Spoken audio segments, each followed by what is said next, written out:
Docteur Karama, bonjour. Bonjour. Encore ravi de vous retrouver dans le magazine Africa Norm. Alors, avec l'apparition de la pandémie du coronavirus, l'ABNORM, qui est un établissement public de l'État en charge de l'élaboration des normes nationales dénommées NBF, a élaboré des normes pour la fabrication des masques, gels et solutions hydroalcooliques. Combien de normes encadrent la fabrication de ces produits? 2 normes encadrent la fabrication de ces produits. La première, codifiée, NBF ST, pour dire spécification technique 002-2020, dénommée masque barrière, guide d'exigence minimale des méthodes d'essai, de confection et d'usage. Et la deuxième norme codifiée NBF ST, pour toujours dire spécification technique 003-2020, dénommée gel et solutions hydroalcooliques spécification. Alors, docteur Karama, quelles sont les caractéristiques d'un bon masque ou de gel solution hydroalcoolique conforme? D'abord, les caractéristiques d'un bon masque barrière. La première, c'est la résistance du tissu. Dans la norme, il est clairement dit que le tissu qui est utilisé doit pouvoir résister à la traction, aux manipulations et à l'usure pendant la durée de vie du masque barrière. La deuxième caractéristique, c'est quoi? C'est la résistance respiratoire. Et comme j'aime le dire, on vous donne un masque, vous le portez, dans les minutes qui suivent, vous n'arrivez pas à respirer, vous allez l'enlever. Ce qui fait que la résistance respiratoire est une des caractéristiques clés de qualité d'un masque barrière. La troisième caractéristique, c'est l'innocuité vis-à-vis de la peau et de l'air inhalé. Il est clairement dit que le tissu qui est utilisé et qui est en contact avec la peau ne doit pas présenter de risque connu d'irritation ou d'effets indésirables pour la santé. À ce niveau, permettez-moi de mettre l'accent sur les colorants.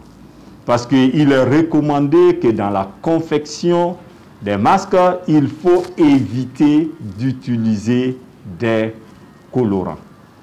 Même si des colorants sont utilisés, que ces colorants soient sur la liste des colorants autorisés. Et quand vous utilisez ces colorants, un certain nombre de tests sont réalisés et surtout sur la présence des métaux lourds qui ont un effet bioaccumulateur et généralement cancérigène. La quatrième caractéristique, c'est la résistance du jeu de bride. Le jeu de bride, c'est quoi? C'est un dispositif destiné à maintenir en place sur la tête un masque barrière. Vous convenez avec moi qu'il n'est pas intéressant de porter un masque barrière qui est en train de flotter sur la tête. La sixième caractéristique, c'est la résistance au lavage. La norme dit que le masque doit résister à 5 cycles de lavage. Un cycle de lavage comprend le mouillage, le lavage et le rinçage. Et la norme recommande d'observer, de respecter 30 minutes au minimum. Donc il faut mouiller le masque, attendre un certain nombre de temps avant de commencer à le laver rincer et sécher. Et la dernière caractéristique, c'est la désinfection. Parce qu'au cours de la confection des masques, les masques peuvent être contaminés. Donc après la fabrication, il faut les désinfecter, les mettre dans des emballages.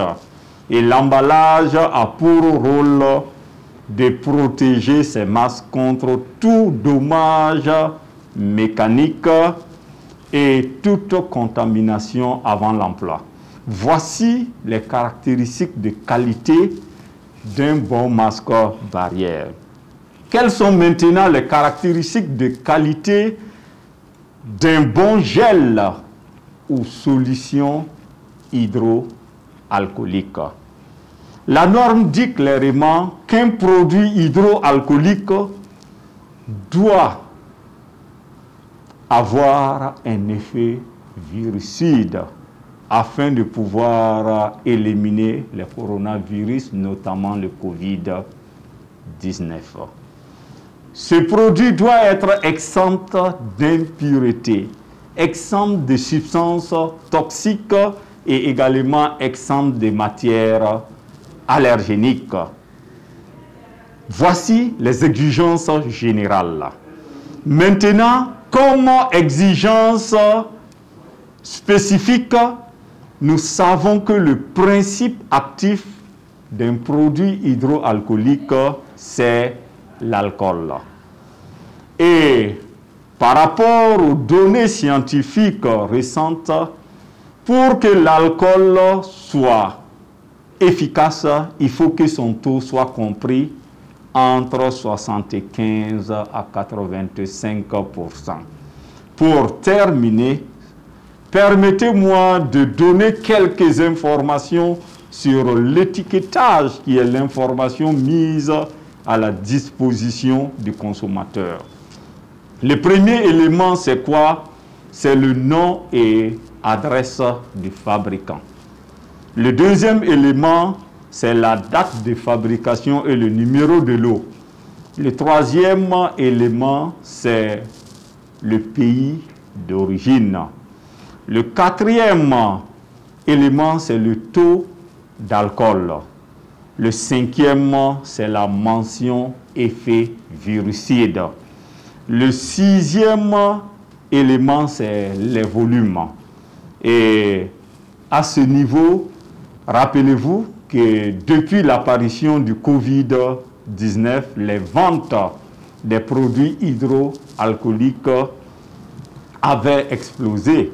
Et le ministère en charge du commerce a pris un arrêté pour réglementer les prix des 10 produits. Donc il est très important de préciser les quantités et surtout en volume.